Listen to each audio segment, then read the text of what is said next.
Gimana kabarnya hari ini? Luar biasa. Iya, kita akan sama-sama mendengarkan firman Tuhan. Saya percaya bahwa yang Tuhan mau hari-hari ini dari hidup kita adalah kita ini melakukan kehendak Tuhan. Amin. Apa sih goalnya orang itu ke gereja? Kenapa kita datang setiap hari Minggu? Kenapa kita mendengar khotbah? Kenapa kita belajar firman? Sebenarnya cuma satu kan tujuannya. Tuhan mau supaya kita melakukan kehendaknya. Tidak ada yang lain. Ya Tuhan nggak menuntut kita tuh jadi Kristen. Wah kita hebat, doakan orang sembuh, mati bangkit. Ya lalu kita juga bernubuat hebat. Enggak, cuma satu sebenarnya yang Tuhan mau dan goal dari kekristenan itu adalah menjadi orang Kristen yang melakukan kehendak Tuhan. Ya itu aja ya, supaya kita ini melakukan kehendak Tuhan. Coba kita baca dulu bersama Matius pasal 21. Mari kita baca bersama. Ini memang panas sekali ya Bapak Ibu ya, enggak apa-apa ya, ini sudah mau kiamat, jadi nerakanya sudah mulai terbuka sedikit ya. Makanya siap-siap bertobatlah. Kita baca Matius 21 mulai ayat yang ke-28. Kita lihat bersama, kita baca secara bergantian ya. Ayat 21, Matius 21 ayat 28. Kita melihat ya apa kata firman Tuhan di sana. Kalau saudara sudah dapat kita baca ya, ada di sini 1, 2, 3 baca bersama. Ya, tetapi apakah pendapatmu tentang ini? Seorang mempunyai 2 anak laki-laki, ya. Ia pergi kepada anak yang sulung dan berkata, "Anakku, pergi dan bekerjalah hari ini dalam kebun anggur." Ayat yang berikutnya baca bersama. Jawab anak itu, "Baik Bapa," tetapi ia tidak pergi. Lalu orang itu pergi kepada anak yang kedua dan berkata demikian.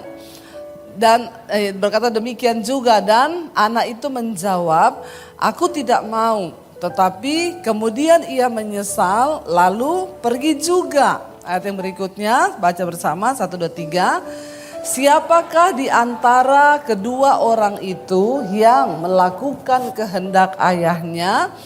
Jawab mereka, "Yang terakhir." Kata Yesus kepada mereka, "Aku berkata kepadamu, sesungguhnya pemungut-pemungut cukai dan perempuan-perempuan sundal akan mendahului kamu masuk ke dalam kerajaan Allah." Sampai di situ saja. Jadi ini sebuah perumpamaan yang diberikan oleh Tuhan Yesus. Dia ada seorang bapak, dia punya 2 anak, ya. Anak yang pertama, bapaknya bilang, "Nak, pergilah ke kebun anggur papa, ya, kerjakan kebun anggur itu." Lalu anak itu segera berkata, "Siap papa, oke, aku pergi." Tetapi Alkitab berkata sampai pada akhirnya dia tidak pergi. Lalu yang kedua, anak yang kedua, bapaknya pergi dengan perkataan yang sama. Dia bilang, "Nak, kamu pergi ke kebun anggurnya papa, bekerjalah di sana." Dan anak yang kedua bilang, "Aku tidak mau." Tapi ketika dia merenung, dia menyesal. Lalu dia bilang, "Aku akan pergi." Dan akhirnya anak yang kedua itu pergi dan dia bekerja di kebun anggur bapaknya.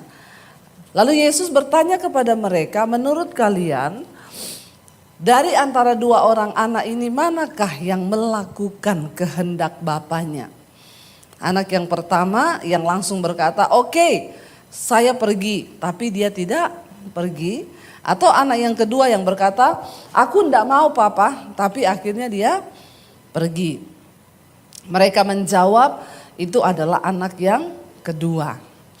Bapak Ibu, ini adalah gambaran dari kekristenan hari-hari ini. Banyak orang berkata ya ketika mendengar firman, yes ya, bahkan mungkin setiap hari Minggu kita duduk di gereja, kita mendengarkan firman. Ya, dan kita berkata yes, tapi waktu pulang kita lupakan firman itu, kita tidak melakukan apa-apa. Sebaliknya banyak orang yang mungkin kita lihat di luar sana, mereka nggak ke gereja, mereka hidup dalam dosa. Tapi ketika satu kali Tuhan memanggil mereka, mereka bertobat dan berkata, "Yes Tuhan, aku mau melakukan kehendak-Mu." Kira-kira yang mana yang diselamatkan? Yang duduk di gereja setiap hari Minggu tapi tidak melakukan apa-apa? Atau orang-orang yang ada di luar sana yang akhirnya berkata, ya Tuhan, aku mau bertobat dan aku mau melakukan kehendak-Mu. Yesus berkata kepada mereka, sesungguhnya aku berkata kepadamu, pemungut-pemungut cukai, perempuan-perempuan sundal akan mendahului kamu masuk ke dalam kerajaan Allah. Ayat ini keras bagi setiap kita harusnya ya, dan ini menjadi tamparan bagi kita. Jangan merasa cukup aman dengan engkau duduk di gereja setiap hari Minggu. Ya, jangan merasa cukup aman dengan kita menjadi orang Kristen. Mungkin kita pelayanan. Ya. Saya mau kasih tahu buat setiap kita di sini. Ya, saya lihat penari-penarinya hebat di sini, luar biasa. Tapi kalau engkau menari dan engkau tidak hidup dalam kekudusan, tidak ada apa-apa tarianmu itu bagi Tuhan. Cuma bikin kotor-kotor ibadah saja. Amin. Yang terpenting adalah hidup kita ini yang melayani Tuhan, hidup yang taat kepada firman, hidup yang taat melakukan firman. Ya, jangan bangga loh. Mungkin kita bangga, wah saya tiap minggu itu jadi penari loh di gereja. Maaf anak-anak muda, kalau engkau tidak hidup dalam kekudusan, maka percuma semua yang engkau lakukan tiap hari Minggu itu. Ya, mending engkau enggak usah pelayanan daripada banyak pukulan.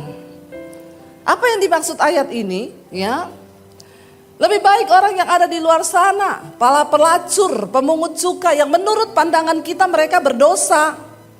Tapi ketika mereka terima panggilan Tuhan, mereka bertobat lalu berkata, yes Tuhan, aku mau taat. Mereka menangis, mereka tersungkur. Daripada orang yang kelihatannya duduk di gereja begini, tapi yang kepahitan tetap kepahitan. Halo? Nggak usah angkat tangan. Ya, buat apa engkau duduk di gereja dengerin firman tiap hari, tapi yang kepahitan tetap kepahitan. Yang selingkuh tetap selingkuh, yang bersinah tetap bersinah. Ya, maaf.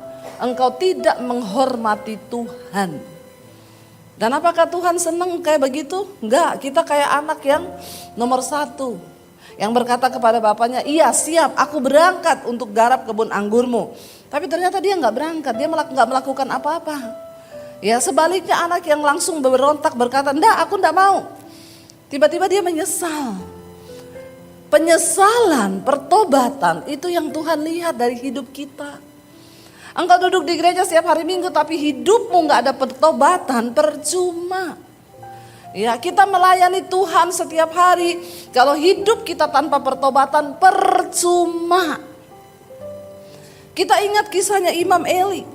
Ya, Tuhan berkata kepada Imam Eli, tadinya aku sudah berniat, aku sudah berjanji, aku akan mengokohkan kerajaanmu.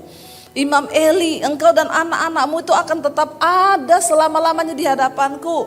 Tetapi sekarang jauhlah itu daripadaku, karena anak-anakmu tidak menghormati aku. Mereka meniduri para pelayan-pelayan mimbar di bait suci Tuhan. Mereka mengambil setiap korban-korban persembahan yang dipersembahkan bagi Tuhan. Dan Tuhan marah dan berkata, sejak hari ini jauhlah itu daripadaku. Dengarkan, engkau dan anak-anakmu laki-laki akan mati dalam satu hari yang bersamaan.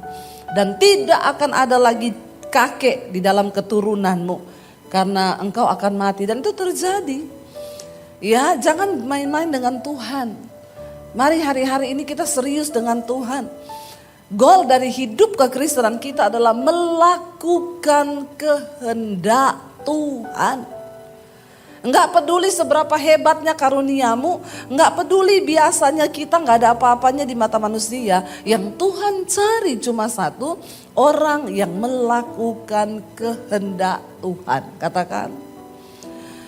Bapak Ibu, ketika bangsa Israel memberontak ya, dan mereka ingin memiliki seorang raja. Kita tahu bersama Israel itu negara teokratis yang sebenarnya dipimpin sendiri oleh Allah. Tapi akhirnya mereka meminta kepada Samuel, mereka berkata, kami ingin raja yang memimpin kami seperti bangsa-bangsa lain. Bangsa-bangsa kafir yang lain yang mereka punya raja. Dan akhirnya Samuel menghadap kepada Tuhan. Samuel menjadi sedih. Tuhan berkata kepada Samuel, kamu tidak usah sedih karena bukan engkau yang mereka tolak, tapi aku yang ditolak oleh bangsa ini. Kalau mereka meminta raja, silahkan. Lalu Tuhan akhirnya menyuruh Samuel untuk mengangkat Saul menjadi raja. Pada waktu itu Tuhan memilih Saul dan Tuhan memberi dia pengurapan. Saul diberikan pengurapan untuk menjadi raja atas Israel dan akhirnya Saul memimpin bangsa Israel. Tapi sesuatu yang membuat Tuhan itu bersedih karena Saul melakukan sesuatu yang tidak berkenan kepada Tuhan dan itu yang membuat akhirnya Tuhan langsung menurunkan dia dari tahtanya. Kita baca bersama 1 Samuel pasal yang ke-15. Judul perikopnya Saul ditolak sebagai raja. 1 Samuel pasal 15 saya akan baca ayat yang pertama. Saudara ayat yang kedua kita baca bersama. Agak panjang pembacaan hari ini tapi gak apa-apa kita baca Alkitab soalnya kalau di rumah gak pada baca Alkitab. Saya tahu ini 1 Samuel pasal 15. Judul perikopnya Saul ditolak sebagai raja. Berkatalah Samuel, ayat yang pertama. Berkatalah Samuel kepada Saul, aku telah diutus oleh Tuhan untuk mengurapi engkau menjadi raja atas Israel, umatnya. Oleh sebab itu dengarkanlah bunyi firman Tuhan. Ayat 2 baca saudara, 1, 2, 3. Beginilah.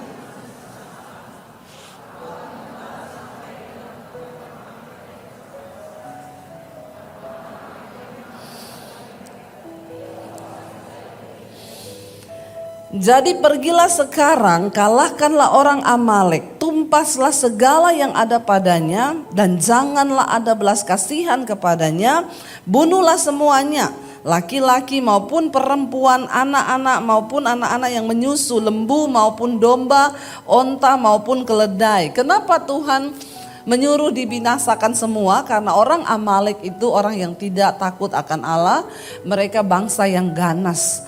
Mereka menganiaya, mereka menyiksa orang, bahkan mereka ini selalu menghalangi bangsa Israel.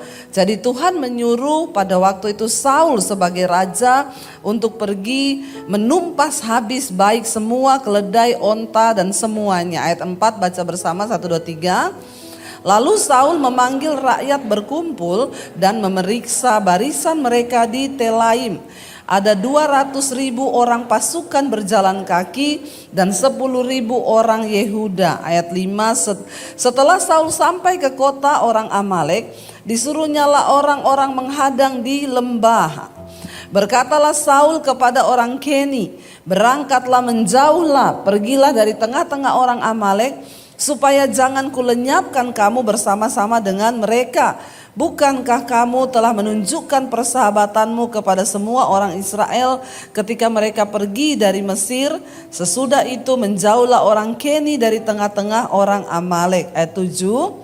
Saul memukul kala orang Amalek mulai dari Hawilas sampai ke Syur yang di sebelah timur Mesir. Agag raja orang Amalek ditangkapnya hidup-hidup. Tetapi segenap rakyatnya ditumpasnya dengan mata pedang. Tetapi Saul dan rakyat itu menyelamatkan Agag dan kambing domba dan lembu-lembu yang terbaik dan tambun, pula anak domba dan segala yang berharga. Tidak mau mereka menumpas semuanya itu. Tetapi segala hewan yang tidak berharga dan yang buruk itulah yang ditumpas mereka. Lalu datanglah firman Tuhan kepada Samuel demikian.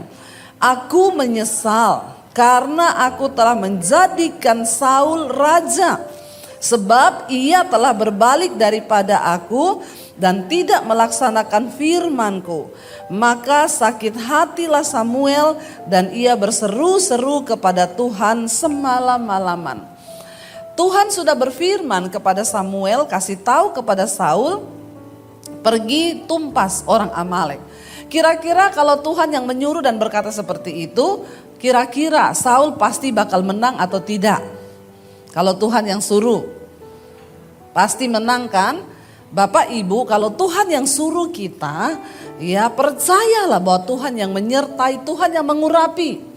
Saya sering berkata kepada hamba-hamba Tuhan, kepada anak-anak Tuhan, ya saya ini dapat visi dari Tuhan Bu, mau bangun gereja. Kalau kamu mau bangun gereja, Tuhan yang suruh, ndak usah cari-cari dana kanan kiri, amin. Bingung juga ya kalau Tuhan yang suruh terus nyusahin orang, ya itu Tuhan yang suruh atau lu yang mau. Kalau Tuhan yang suruh maka pasti Tuhan yang menyediakan. Pasti ada jalannya, tidak usah kita coba tolong Tuhan. Orang Kristen sukanya banyak tolong Tuhan.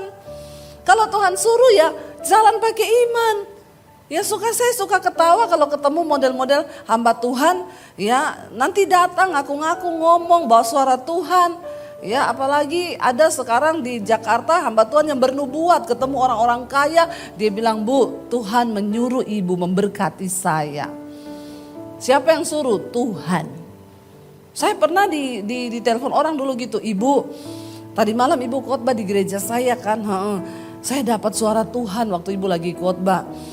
Tuhan bilang, ya hubungi Bu Debbie, hubungi Bu Debbie." Ya terus saya tanya, buat apa ya Bu? Jadi begini Bu, saya tuh kan ada utang 6 juta. Terus saya dengar suara Tuhan, langsung Tuhan suruh saya minta uang sama Ibu Debbie 6 juta. Saya bilang, oh makanya tadi malam juga saya dengar suara Tuhan kenceng, apa Bu? Tuhan bilang jangan dikasih, jangan dikasih. Bingung gak lu? Ngaku-ngaku bawa suara Tuhan, ya. Dia pikir cuma dia yang bisa dengar suara Tuhan. Saya juga bisa dengar suara Tuhan. Ya, kalau Tuhan yang menyuruh maka pasti Tuhan yang menyertai, Tuhan yang memberi kemenangan. Waktu Tuhan menyuruh Saul maju, maka sudah pasti ya kemenangan itu akan diraih. Makanya Saul maju, tapi Tuhan berfirman, ya semua harus ditumpas, tidak boleh ada yang disisakan. Ketika Saul maju berperang, dia menumpas semua binatang kambing domba yang buruk, yang kurus, yang jelek ditumpas. Tapi yang tambun, yang gendut, kambing domba, yang seger, bahkan harta kekayaan yang lain tidak ditumpas. Lalu Tuhan berfirman kepada Samuel, saat itu juga aku menyesal. Jangan sampai dalam hidup kita ini Tuhan menyesal. Aku menyesal, Tuhan bilang sudah memberkati dia. Saya kasih dia duit, duitnya tuh buat hura-hura. Dia pakai untuk berzina, untuk melakukan segala kejahatan. Apapun yang Tuhan percayakan pada kita hari ini di tanganmu. Itu bukan secara kebetulan, karena Tuhan punya rencana. Ya bukan hanya harta, termasuk kesehatan. Kalau Tuhan kasih engkau kesehatan, tubuhmu itu engkau pakai buat apa? Ya, saya kemarin ketemu seseorang waktu pelayanan di Morowali, ya, dia cerita kepada kita beberapa di situ, Bu, saya ini ya sering jatuh dalam dosa persinahan, kenajisan, Bu. Ya, tapi ya kalau di Morowali begini saya kuat sih, tapi kalau saya sudah pergi ke Jakarta, aduh, sudah masuk di hotel. Ya, aduh, saya pengen lagi begitu. Jadi masih jatuh terus sampai sekarang. Iya, Bu. Ya. Saya cuma bilang hati-hati Pak, Tuhan beri engkau kesehatan, Tuhan beri engkau jabatan, Tuhan beri engkau berkat, itu bukan untuk engkau salah gunakan. Kalau Tuhan menyesal dengan semua itu, kau mati lagi di hotel sama perempuan telanjang masuk di koran. Orang kayak begini kan kita gak usah basa-basi lagi ya. Dia langsung takut, aduh ibu jangan bernubuat. Ya, saya bilang ini saya tidak bernubuat, tapi saya mengingatkan ya, kalau Tuhan udah bosan dengan hidupmu, kau lagi di hotel sama perempuan, kau mati serangan jantung, jantungmu berhenti, lalu keluar di surat kabar. Seumur hidup anak cucumu akan ingat itu. Langsung dia takut. Ya, lalu dia bilang doakan saya ibu. Ya doa sih nangis-nangis, nggak tahu ya tobat atau tidak. Karena kan banyak orang begitu ya, kumat, sukanya kumat. Tapi setidaknya ya kita sudah menyampaikan, hati-hati Bapak Ibu. Tuhan akhirnya menyesal. Kenapa? Cuma satu, Saul ini tidak melakukan kehendak Tuhan. Tuhan bilang maju, tumpas semua. Lalu alasannya Saul apa, saudara? Lalu Samuel bangun, ayat yang ke-12, Samuel bangun pagi-pagi untuk bertemu dengan Saul. Tetapi diberitahukanlah kepada Samuel demikian, Saul telah ke Karmel tadi dan telah didirikannya baginya suatu tanda peringatan. Kemudian ia balik dan mengambil jurusan ke Gilgal. Ayat yang ke-13, ketika Samuel sampai kepada Saul, berkatalah Saul kepadanya, diberkatilah kiranya engkau oleh Tuhan. Aku telah melaksanakan firman Tuhan. Kalau disuruh melakukan firman itu jangan setengah. Ya, jangan Injil separoh. Banyak orang Kristen tuh sekarang ambil yang separohnya aja. Ya, pasti Tuhan memberkati engkau. Pasti Tuhan, ya ada yang bilang gini. Ada hamba Tuhan bilang gini, saudara jangan sedih sebab Tuhan Yesus ada di pihak kita orang berdosa. Lalu orang-orang berdosa senang berkata yes. Jadi kita mau hidup dalam persinahan, kita mau hidup dalam apa, Yesus di pihak kita. Saya komen di sana, tambahin di pihak orang berdosa yang mau bertobat. Kalau kamu gak mau bertobat ya binasa. Jangan ambil firman tuh sepotong-sepotong. Ya, mintalah apa saja engkau kehendaki, maka Tuhan pasti akan memberikannya.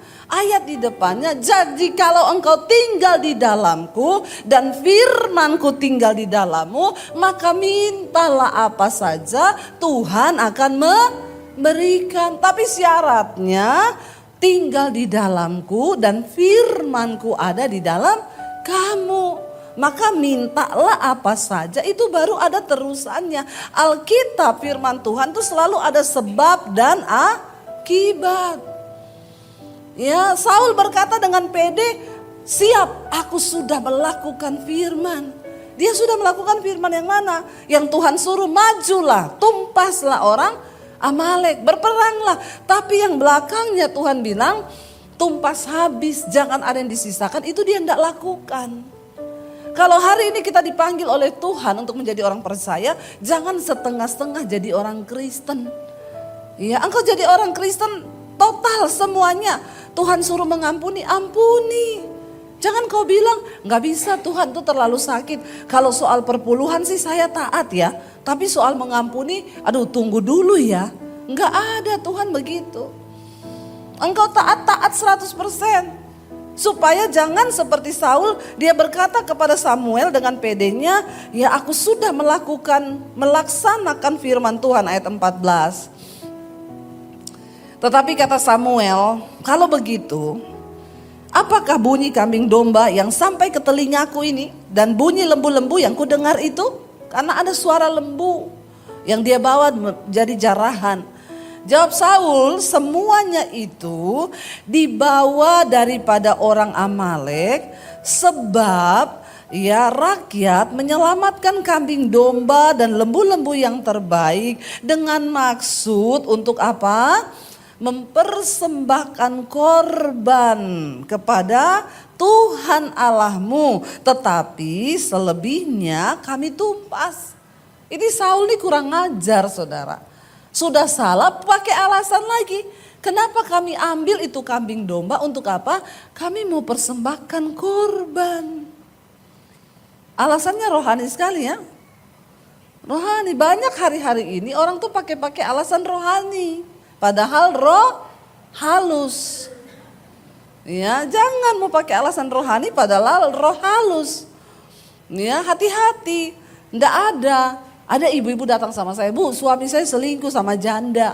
Saya suruh dia putus. Dia bilang gini, kamu tahu Alkitab enggak? Yesus berkata, kita ini harus memperhatikan janda-janda. Mengasihi janda-janda. Ya, saya bilang, oh luar biasa. Nanti kalau saya tinggalin dia, siapa yang kasih makan dia sama anaknya? Berarti kamu tuh enggak punya kasih. Saya bilang sama ibu itu, bilang sama suamimu, mengasihi janda-janda tua, bukan janda. Mengasihi janda tua itu ibadah, mengasihi janda muda itu nafsu. Hati-hati. Ya, pakai ayat lagi ngomong begitu. Hati-hati loh ya, bertobat. Sering kali kita pakai alasan-alasan yang kelihatannya rohani untuk membela diri. Tapi Tuhan tahu niat di dalam hati yang paling dalam. Ya, jangan bermain-main dengan Tuhan. Saul bilang, rakyat mengambil itu karena kami akan mempersembahkan korban bagi Tuhan. Ya, jangan main-main dengan alasan-alasan yang kelihatannya rohani padahal itu tidak. Ayat 16. Lalu berkatalah Samuel kepada Saul, "Sudahlah. Aku akan memberitahukan kepadamu apa yang difirmankan Tuhan kepadaku tadi malam." Kata Saul kepadanya, "Katakanlah." Ayat 17. Sesudah itu berkatalah Samuel, "Bukankah engkau, walaupun engkau kecil pada pemandanganmu sendiri, telah menjadi kepala atas suku-suku Israel? Dan bukankah Tuhan telah mengurapi engkau menjadi raja atas Israel?" Kita tahu ketika Saul dipanggil, Saul berasal dari suku Benyamin yang terkecil dari semua suku di atas bangsa Israel. Bahkan ketika dia ditunjuk, dia bilang, "Siapa aku? Aku ini hanya orang yang terkecil dari suku Israel, suku Benyamin." Makanya Samuel mengingatkan lagi, "Bukankah walaupun engkau kecil pada pemandanganmu sendiri, telah menjadi kepala atas suku-suku Israel? Dan bukankah Tuhan telah mengurapi engkau menjadi raja atas Israel?" Ayat 18. "Tuhan telah menyuruh engkau pergi dengan pesan, pergilah, tumpaslah orang-orang berdosa itu, yakni orang Amalek, berperanglah melawan mereka sampai engkau membinasakan mereka. Mengapa engkau tidak mendengarkan suara Tuhan? Mengapa engkau mengambil jarahan dan melakukan apa yang jahat di mata Tuhan?" Jadi Tuhan itu menilai hati. Saul itu tertarik dengan lembu-lembu yang tambun. Ketika kita ini ya, kepentingan diri kita membuat kita ini akhirnya melanggar firman Tuhan, itu sangat berbahaya Bapak Ibu. Apapun itu, kita ini harus mati bagi diri kita supaya kehendak Tuhan bisa terjadi di dalam hidup kita. Itu yang harus kita kerjakan. Lalu kata Saul kepada Samuel, lihat bersama apa alasannya. "Aku memang mendengarkan suara Tuhan dan mengikuti jalan yang telah disuruh Tuhan kepadaku. Dan aku membawa Agag, raja orang Amalek. Tetapi orang Amalek itu sendiri telah kutumpas. Tapi rajanya enggak, dibawa sama dia." Ya. Ayat 21, lihat alasannya Saul. "Tetapi rakyat mengambil dari jarahan itu kambing, domba dan lembu-lembu yang terbaik dari yang dikhususkan untuk ditumpas itu, untuk mempersembahkan korban kepada Tuhan Allahmu di Gilgal. Tetapi jawab Samuel," di sana Samuel berkata begini. Baca bersama ayat 22, 1, 2, 3. "Tetapi jawab Samuel, apakah Tuhan itu berkenan kepada korban bakaran dan korban sembelihan sama seperti kepada mendengarkan suara Tuhan? Sesungguhnya mendengarkan lebih baik daripada korban sembelihan, memperhatikan lebih baik daripada lemak domba-domba jantan." Tuhan tidak tertarik dengan persembahan korban yang diberi dengan dasar hati yang tidak taat. Kita harus memberi yang terbaik bagi Tuhan. Tapi kalau pemberianmu tidak didasari oleh hidup yang benar di dalam ketaatan kepada Tuhan, maaf, gak ada dampak apa-apa. Banyak orang berpikir waktu dia kasih uang buat pelayanan, dia kasih uang buat gereja, oh itu sudah yang terbaik. Makanya dia buat dosa apa aja sudah aman. Maaf saudara, apapun yang kau lakukan di dalam pelayanan, kekristenan, tidak akan berdampak apa-apa tanpa ketaatan mendengar suara Tuhan. Amin. Biar semua yang kita lakukan itu berdasarkan ketaatan, mendengar suara Tuhan. Sekalipun rasanya itu sakit bagi daging kita, tapi kita mau taat. Ya, walaupun sakit, aku mau taat Tuhan. Aku mau setia Tuhan di dalam segala hal. Ya, apa yang menyakitkan? Mari kita belajar mempersembahkan itu. Asal itu menyenangkan hati Tuhan. Ingat baik-baik, ini adalah ayat yang keras. Sesungguhnya mendengarkan itu lebih baik daripada korban sembelihan. Memperhatikan itu lebih baik daripada domba-domba jantan, daripada lemak. Ya, karena Saul berpikir, ya kalau dia membawa domba-domba yang gemuk buat Tuhan, Tuhan akan senang. Tidak ada yang lebih menyenangkan hati Tuhan. Persembahan apapun tidak bisa engkau gantikan. Ya, persembahan tubuh itu yang terbaik bagi Tuhan. Persembahan hidup kita ini loh yang terbaik bagi Tuhan. Ya maaf, engkau mau beri perpuluhan berapa banyak pun, kalau hidupmu tidak bertobat, Tuhan tidak tertarik Bapak Ibu. Inilah yang harus kita ajarkan benar sama jemaat. Kadang gembala, pendeta itu cuma mengajarkan ya beri perpuluhan, beri ini, tapi yang ini tidak diajarkan. Ya makanya banyak jemaat yang binasa. Dia kasih perpuluhan banyak, dia kasih uang banyak ke gereja, tapi hidupnya nggak bertobat, selingkuhnya jalan terus. Ya dosanya jalan terus. Buat apa? Hari ini Tuhan mengingatkan kita.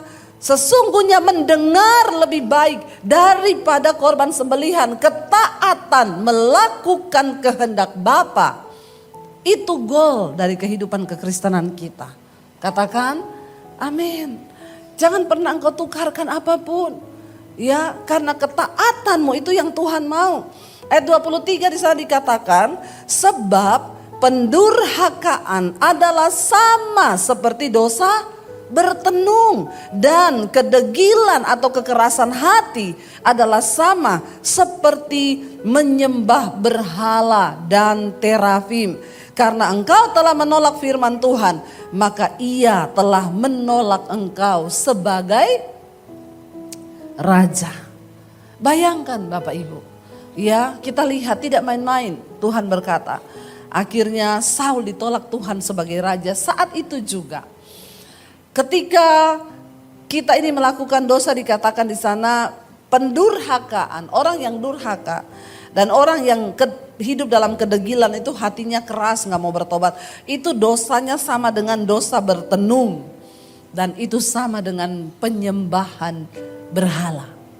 Makanya sering kali kita pikir, wah yang berdosa itu orang yang ikut dukun-dukun. Oh yang berdosa itu orang yang percaya sama kuasa gelap. No, waktu engkau keras hati, engkau tidak taat kepada firman Tuhan, dosanya itu sama bobotnya di hadapan Tuhan. Dengan pertenungan, dengan penyembahan berhala. Ya, jadi jangan bilang, oh dosa segini ini enggak. Ketika Tuhan bicara dalam hatimu, itu sekalipun berat. Ya, tapi ketika kita mau taat, saya tuh mau bersaksi. Berapa waktu yang lalu, saya tuh digerakkan Tuhan. Ini saya saksikan karena memang berat buat saya. Untuk kasih satu orang pendeta itu mobil, ya. Saya tuh simpan di dalam hati dan saya enggak mau ngomong ke suami. Karena saya tengking dulu itu suara, dalam nama Yesus ini pasti setan. Masa saya suruh beliin mobil untuk satu orang hamba Tuhan, ini setan. Tapi aduh saya tidak sejahtera dengar suara itu di hati. Lalu Tuhan itu kasih spesifikasi, kalau kamu mau beliin dia mobil, beliin yang sama juga dengan wakilnya. Wakilnya itu baru beli mobil ini, ya kamu beliin setidaknya gembalanya sama wakil gembalanya sama lah mobilnya.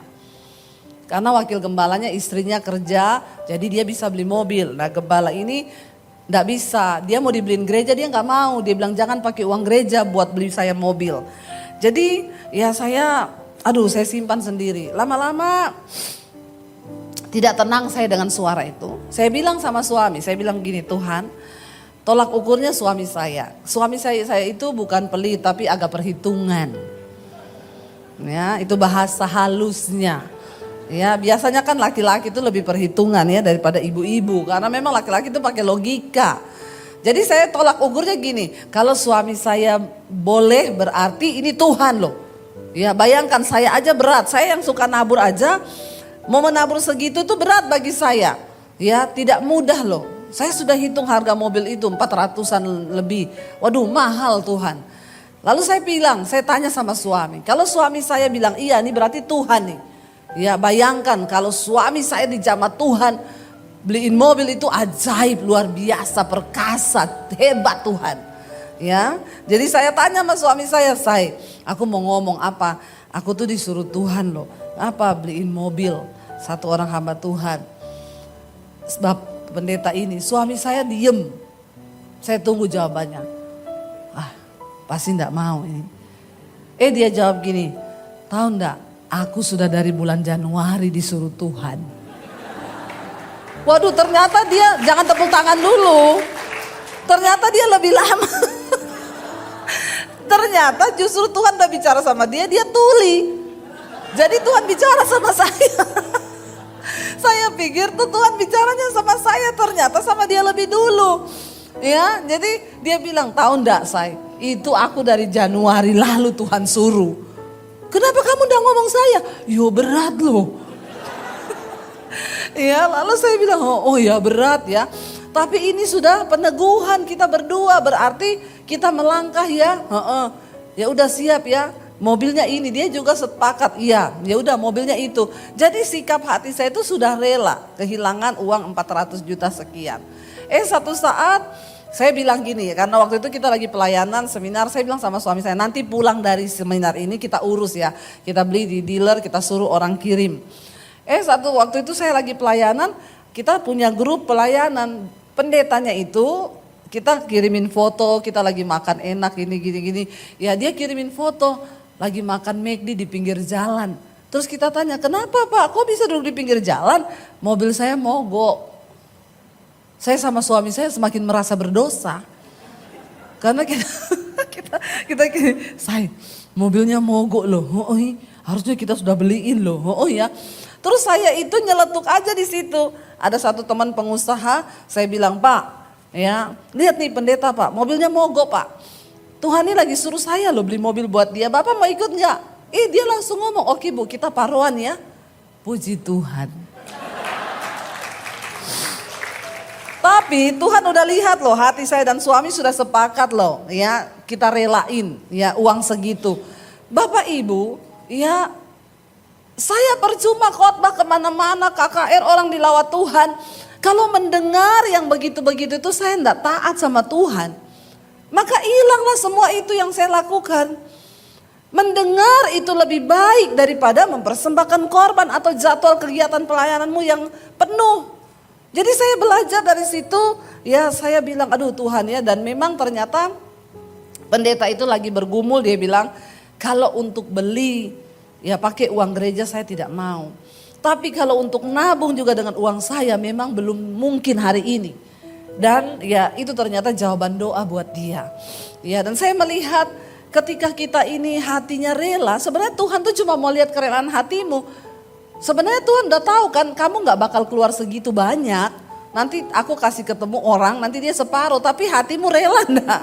Jadi ketika kita rela, ya saya bilang aduh Tuhan ya ternyata Bapak Ibu tahu setelah kami menabur itu, tidak lama sebulan berikutnya kami menuai berlipat kali ganda daripada itu.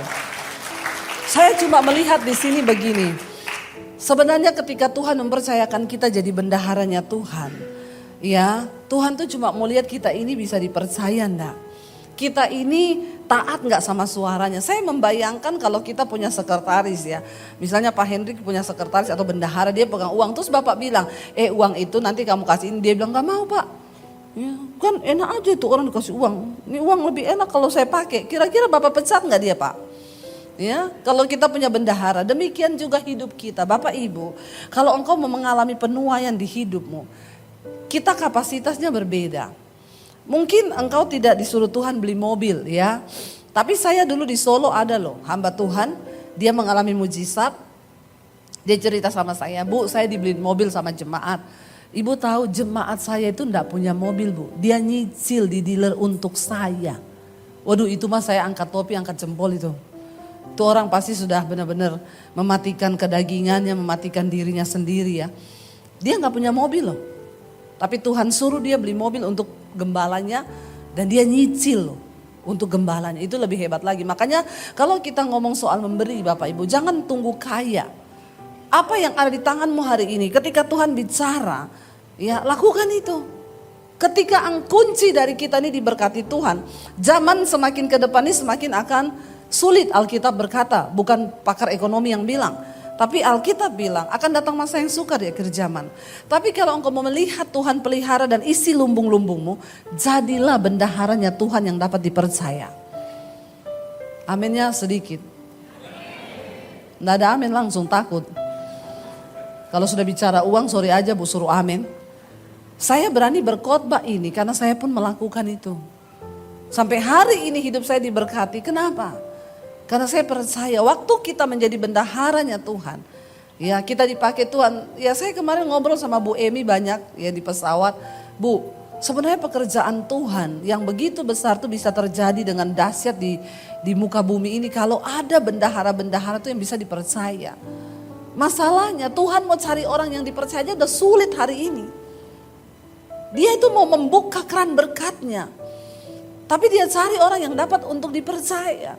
Kalau kita nggak lulus dalam hal mamon, sudah semuanya kita nggak lulus. Yesus mensejajarkan dirinya dengan mamon. Kamu tidak bisa mengabdi pada dua tuan, yaitu Allah dan mamon. Karena kalau kamu tidak setia pada yang satu, kamu juga pasti akan mengkhianati yang lain. Jadi tolak ukurnya hari ini kita cinta Tuhan atau tidak itu bagaimana sikapmu terhadap uang. Saul tergoda karena tambun ini lembu-lembu. Lumayan, dagingnya besar, tapi dengan alasan nanti sebagian akan dipersembahkan sebagai korban. Tuhan marah saat itu, ya, dan Tuhan bilang itu dosanya sama seperti dosa bertenung. Waktu dirimu terikat dengan cinta uang, itu berhala Bapak Ibu. Jangan engkau pikir berhala itu hanya engkau sembah patung, enggak, itu berhala. Lalu dikatakan di sana karena engkau telah menolak Tuhan dan firman-Nya, maka ia juga telah menolak engkau sebagai raja. Lalu ayat 24, berkatalah Saul kepada Samuel, aku telah berdosa sebab Tuhan telah kulangkahi titah Tuhan dan juga perkataanmu. Tetapi aku takut kepada rakyat, karena itu aku mengabulkan permintaan mereka. Ini Saul ini memang orang yang banyak alasan. Orang itu kalau ditegur banyak alasan tuh udah pasti gak benar. Ya udahlah kalau ditegur ngomong salah-salah aja. Yang pertama kan mau persembahkan korban untuk Tuhan. Yang kedua, soalnya saya didesak rakyat. Saya takut nanti kalau rakyat nanti ngomong begini. Ya orang kalau disalahin atau ditegur banyak alasan udah pasti 100% dia itu salah. Memang benar salah. Ya kalau memang dia benar ya sudahlah ngakui aja. Aku minta ampun, aku minta maaf. Iya ini memang salahku. Nunjuk orang lain lagi. Ini gara-gara rakyat. Saya juga tidak bisa menolak permintaan mereka. Sebab nanti saya takut kalau mereka tidak mendukung saya dan lain sebagainya. Ayat 25. Maka sekarang dia bilang ampunilah kiranya dosaku. Lalu dia bujuk Samuel. Kembalilah bersama-sama dengan aku. Maka aku akan sujud menyembah kepada Tuhan. Niatnya apa? Bukan karena bertobat. Dia takut kehilangan ya jabatannya sebagai raja. Makanya dia bilang Samuel ikut dengan aku. Tetapi jawab Samuel kepada Saul, aku tidak akan kembali bersama-sama dengan engkau. Sebab engkau telah menolak firman Tuhan. Sebab itu Tuhan telah menolak engkau. Siapa yang menolak firman Tuhan? Maka Tuhan juga akan menolak engkau.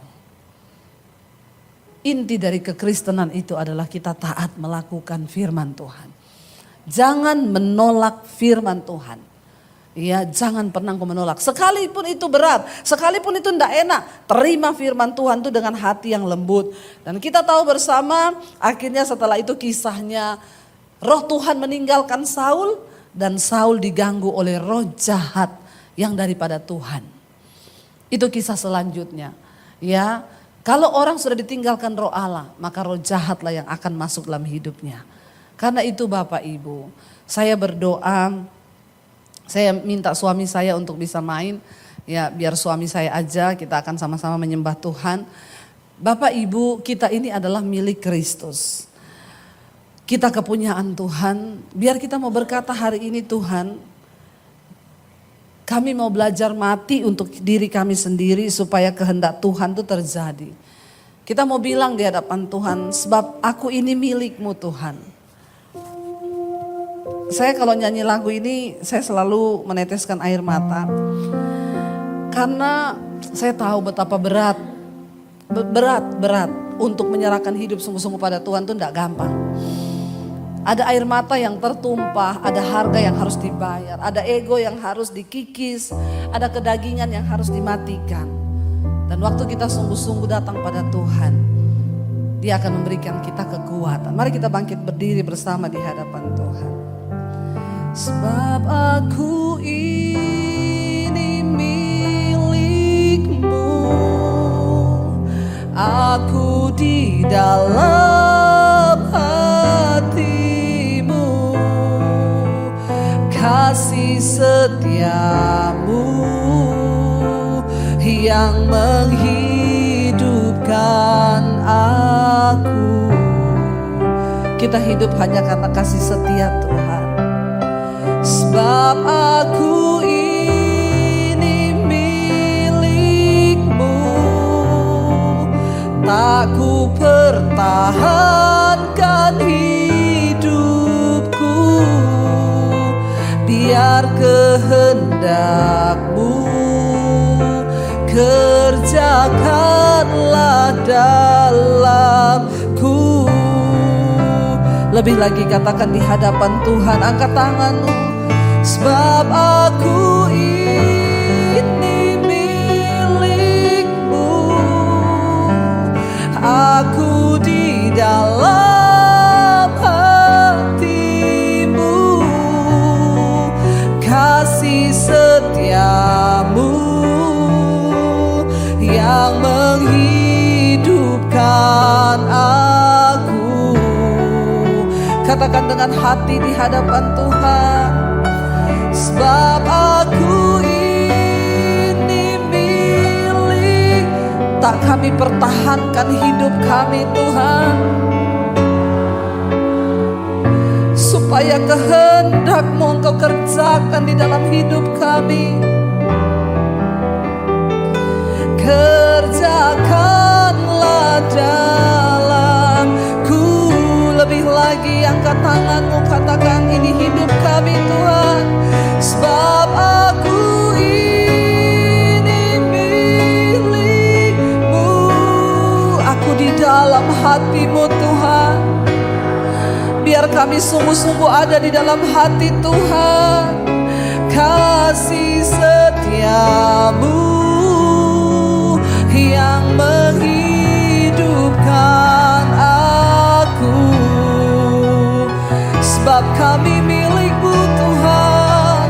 Sebab aku ini milik-Mu, tak kami pertahankan.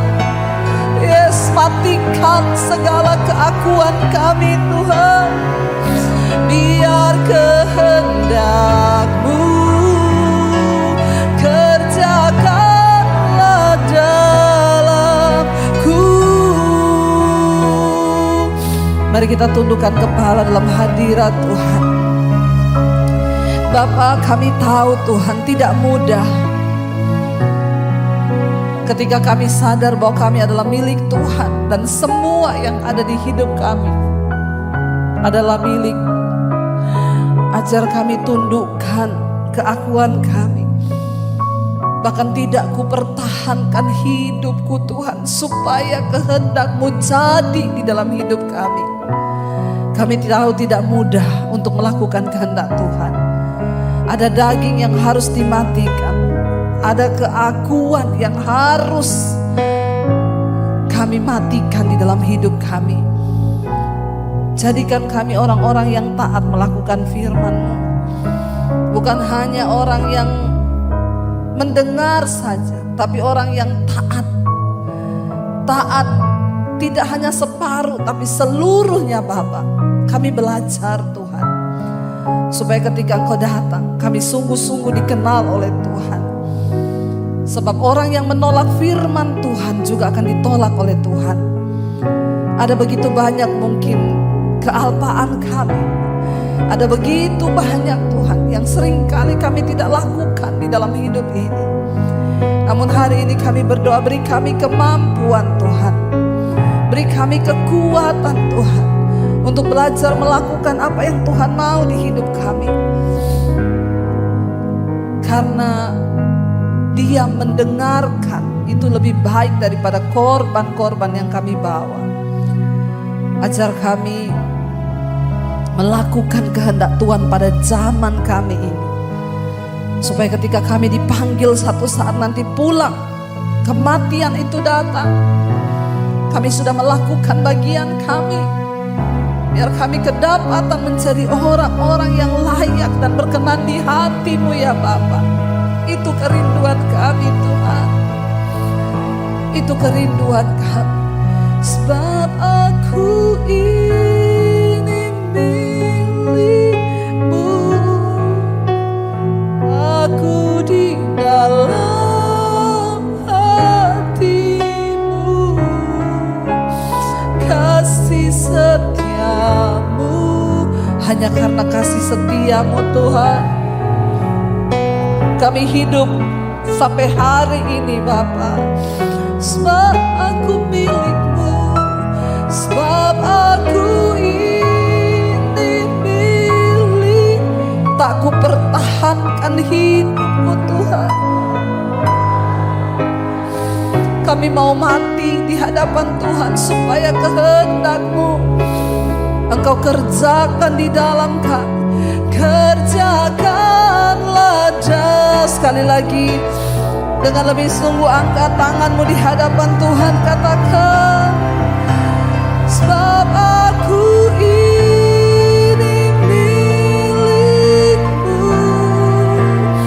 Aku di dalam hati-Mu.